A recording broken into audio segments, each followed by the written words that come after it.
Good morning बच्चों, मैं Dharmendra sir. आज क्लास 11th का सब्जेक्ट केमिस्ट्री चैप्टर 1 पढ़ेंगे। तो आपने पिछली कक्षाओं में द्रव्य के बारे में पढ़ लिया है, फिर भी हम यहाँ पर आपको थोड़ा सा बेसिक द्रव्य के बारे में बताना चाह रहे हैं, क्योंकि जब इसको पढ़ने के बाद यहाँ पर जाएंगे, इन मिश्रण या शुद्ध पदार्थों को पढ़ेंगे, तो फिर ये इनका उपयोग जो है अभी आपके चैप्टर में आगे काफी ज्यादा है। इसलिए हमने इन चीजों को थोड़ा सा और क्लियरिटी लाने के लिए आपके लिए इसको बताने का प्रयास किया है। तो सबसे पहले देखिए कि द्रव्य होता क्या है। तो कोई भी वस्तु जिसका द्रव्यमान होता है और जो स्थान घेरता है उसे क्या कहते हैं? द्रव्य कहते हैं। ये तो काफी बहुत कॉमन सी परिभाषा है, या ये कह सकते हैं कि इस ब्रह्मांड में वो सभी वस्तुएं जिनका द्रव्यमान होता है और जो स्थान घेरती हैं उसे क्या कहते हैं? द्रव्य कहते हैं। तो कई परिभाषाएं हो सकती हैं, तो आप परेशान मत होइएगा। उदाहरण के तौर पर देखते हैं कि पुस्तक, कलम, सूर्य, तारे, वायु इत्यादि क्या है? सब द्रव्य में आते हैं। अब जो द्रव्य के प्रकार हैं, क्योंकि हम यहाँ पर भौतिक अवस्था के आधार पर जो द्रव्य के प्रकार हैं उस पर बहुत ज्यादा फोकस नहीं कर रहे हैं। यहाँ पर हम रासायनिक संगठन के आधार पर जो द्रव्य के प्रकार हैं उस पर चर्चा कर रहे हैं। तो यहाँ पर क्या लिखा है कि स्थूल या बड़े स्तर पर द्रव्य को दो भागों में बांटा गया है। द्रव्य को कितने भागों में बांटा गया है? दो भागों में। पहला है क्या? मिश्रण। दूसरा क्या है? शुद्ध पदार्थ। अब जो मिश्रण है इसको पुनः हम दो भागों में बांट सकते हैं। एक को कहते हैं समांगी मिश्रण और दूसरे को क्या कहते हैं? विषमांगी मिश्रण। शुद्ध पदार्थ को भी हम दो भागों में बांटते हैं, एक को तत्व कहते हैं और दूसरे को यौगिक कहते हैं। तो अब हम यहाँ पर अब डिटेल में पढ़ेंगे कि मिश्रण होता क्या है और फिर मिश्रण के गुण क्या होते हैं, कैसे हम पहचाने कि कौन मिश्रण है कौन नहीं है, इस पर चर्चा करते हैं। तो सबसे पहले हम यहाँ पर मिश्रण की परिभाषा देखते हैं क्या होती है। दो या दो से अधिक तत्वों या यौगिकों को जब किसी भी अनुपात या मात्रा में मिलाया जाता है तो बनने वाले नए पदार्थ को क्या कहते हैं? मिश्रण कहते हैं। एक बार फिर से सुनिएगा, दो या दो से अधिक तत्व, यानी मिश्रण बनाने के लिए कम से कम कितने तत्व चाहिए या पदार्थ चाहिए? दो। अधिकतम कितने भी हो सकते हैं, इसमें कोई लिमिट नहीं है, पर मिनिमम दो हमें चाहिए ही चाहिए। तो दो या दो से अधिक तत्वों या यौगिकों को जब किसी भी अनुपात में या मात्रा में, अब यहाँ पर अनुपात या मात्रा का मतलब ये है कि हमारे पास कोई अमाउंट फिक्स नहीं है, कोई 100 ग्राम ले लिया, कोई 10 ग्राम ले लिया, ऐसा कुछ नहीं है। जितनी मर्जी है उतना हम ले सकते हैं। तो इस तरह से हमारे पास कोई अनुपात नहीं है। तो अगर हम ऐसे जब मिलाते हैं किसी भी अनिश्चित अनुपात में, तो जो नया पदार्थ बनता है उसको हम मिश्रण कहते हैं। जैसे वायु। अब वायु में देखिए ऑक्सीजन होती है, नाइट्रोजन होती है, कार्बन डाइऑक्साइड होती है, बहुत सारी अन्य गैसेस भी होती हैं। तो इसको हम क्या बोलते हैं? मिश्रण। इसके अलावा और एग्जाम्पल देखें हम, अगर यहाँ पर जैसे नमक प्लस पानी का मिश्रण, तो ये भी हो सकता है यहाँ पर नमक प्लस पानी का, और बहुत तमाम जो है नमक, पानी, शक्कर का मिश्रण। तो ये सब जो है ये सब किसमें आते हैं? मिश्रण में आते हैं। अब आगे हम देखेंगे कि मिश्रण के गुण क्या होते हैं। अच्छा, एक परिभाषा मिश्रण की और आप दे सकते हैं कि जब दो या दो से अधिक तत्वों को इस प्रकार से मिलाते हैं कि बनने वाला जो पदार्थ है उसमें उन पदार्थों के रासायनिक संगठन परिवर्तित ना हो, उसे हम क्या कहते हैं, मिश्रण कहते हैं। यानी कहने का तात्पर्य है कि जब हम दो या दो से अधिक तत्वों या यौगिकों को मिलाते हैं तो जो बनने वाला नया पदार्थ है उसमें जिन तत्वों को हमने मिला रखा है उनके रासायनिक संगठन परिवर्तित ना हो तो बनने वाले नए पदार्थ को क्या कहते हैं, मिश्रण। एग्जाम्पल के तौर पर देखिए, जैसे पानी प्लस तेल का मिश्रण। अब आप पानी और तेल के मिश्रण को अगर करेंगे तो पानी का जो बनने वाला नया पदार्थ है उसमें पानी का गुण अभी भी विद्यमान है, तेल का गुण भी अभी भी विद्यमान है, ये अपने गुण को खोया नहीं है। तो ऐसे पदार्थों को हम क्या कहते हैं, मिश्रण। इसके अलावा जैसे मान लेते हैं पानी प्लस,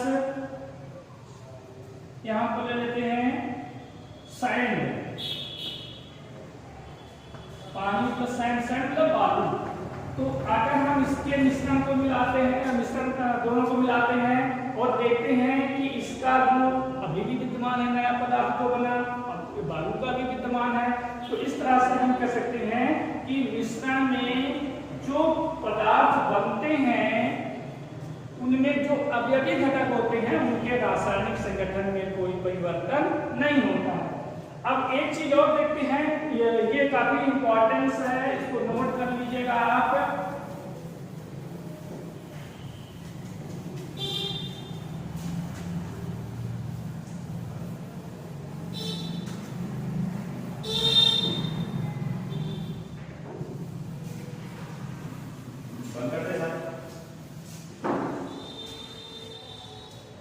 तो यहाँ पर जो नोट करने वाली बात है वो क्या है कि जो मिश्रण होता है इसमें जो अवयवी घटक होते हैं उनके बीच में ना तो कोई रासायनिक आबंध बनता है और ना ही रासायनिक आबंध टूटता है।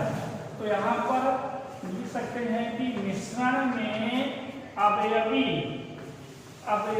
घटकों के बीच ना तो रासायनिक आबंध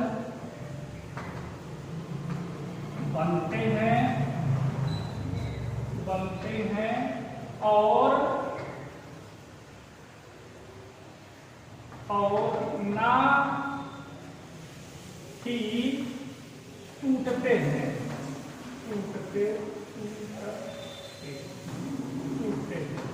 तो ये सबसे इंपॉर्टेंट चीज है।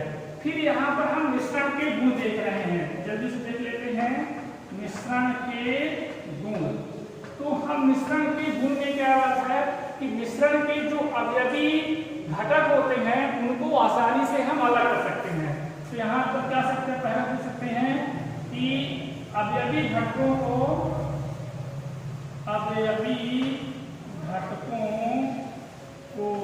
आसानी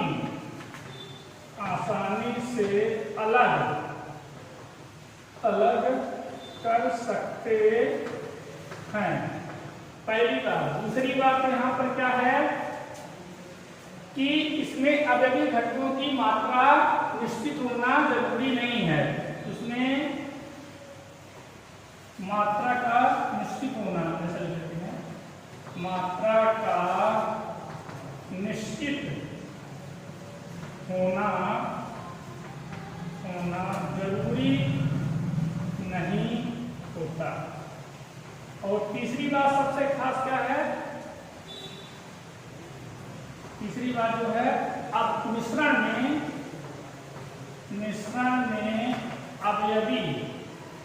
अवयवी कण या घटक अपने रासायनिक गुणों को प्रदर्शित करते हैं,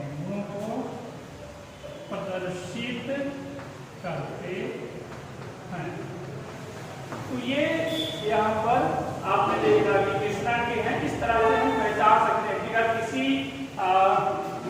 पदार्थ है, जब किसी दो पदार्थों या तीन पदार्थों को हम मिलाते हैं तो अगर उनमें अवयवी घटकों को हम आसानी से अलग कर लेते हैं तो मिश्रण होगा।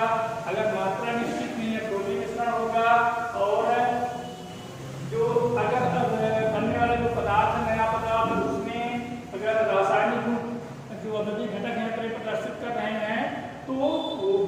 मिश्रण होगा। तो अब हमने यहाँ पर देख लिया कि मिश्रण के गुण क्या है। अब आगे हम देखते हैं मिश्रण के प्रकार। आगे क्या देखते हैं हम, मिश्रण के प्रकार।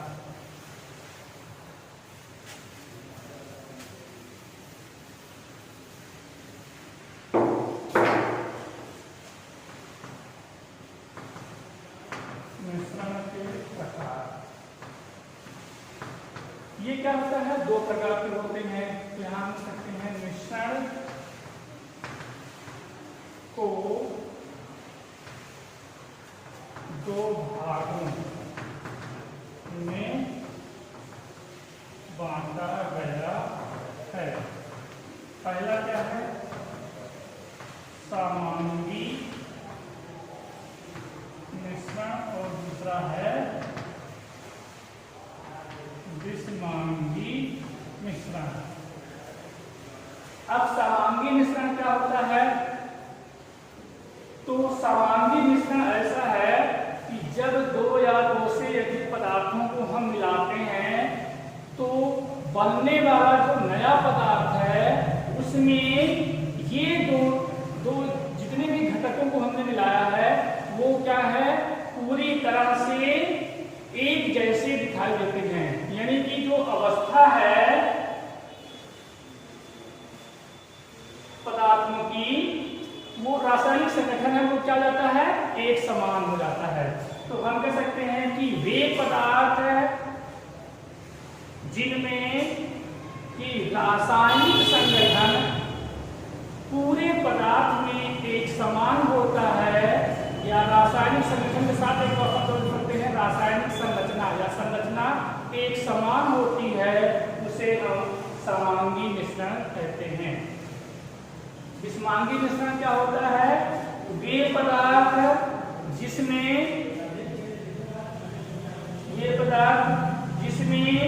अवयवी घटक या बनने वाले ये पदार्थ, जिसमें बनने वाला नया पदार्थ का रासायनिक संगठन एक समान ना हो, उसे हम क्या कहते हैं, विषमांगी मिश्रण कहते हैं। तो इसके एग्जाम्पल देखते हैं, जैसे नमक, उदाहरण देखते हैं, नमक पानी का मिश्रण। तो आप देखेंगे कि यहाँ पर हमने अभी एक बात कही कि रासायनिक संरचना जो है, या रासायनिक संगठन एक समान होना चाहिए। तो यहाँ पर आप देखिए पानी हमने मिला दिया, इसमें हमने क्या डाल दिया, नमक डाल दिया, और हम देख रहे हैं कि पूरा थ्रू आउट जो है ये सारा का सारा जो तैयार है तेल, ये कैसा है, यह मिक्सचर जो तैयार है ये क्या है, एक समान दिखाई दे रहा है। इसको हम क्या कहते हैं, समांगी मिश्रण कहते हैं। एक और बहुत सारे क्या बोल सकते हैं, C2H5 + H2O का मिश्रण, तमाम बहुत सारे एग्जाम्पल हो सकते हैं। अब यहाँ पर विषमांगी मिश्रण, तो यहाँ पर विषमांगी मिश्रण देखते हैं हम, तो इसके एग्जाम्पल से समझते हैं, एग्जाम्पल से कि अगर हमने यहाँ पर ले लिया, यहाँ पर हमने पानी रख दिया है और इसमें हमने कुछ तेल की बूंदें, इसकी कुछ तेल की बूंदें हमने यहाँ पर डाल दिया, तो आप देख रहे हैं कि ये जो है इसका रासायनिक संगठन एक समान है, रासायनिक संरचना एक समान है, और ऊपर वाले परत की रासायनिक संगठन अलग प्रकार का है। तो ये दोनों क्या है, बना तो मिश्रण ही है, लेकिन रासायनिक संगठन यहाँ पर अलग अलग होने के कारण इसको हम विषमांगी मिश्रण कहते हैं, और यहाँ पर रासायनिक संगठन एक समान होने के कारण इसको हम समांगी मिश्रण कहते हैं। तो बस आज हम यहीं तक पढ़ रहे हैं, अगले वीडियो में इसके आगे हम पढ़ेंगे। Thank you.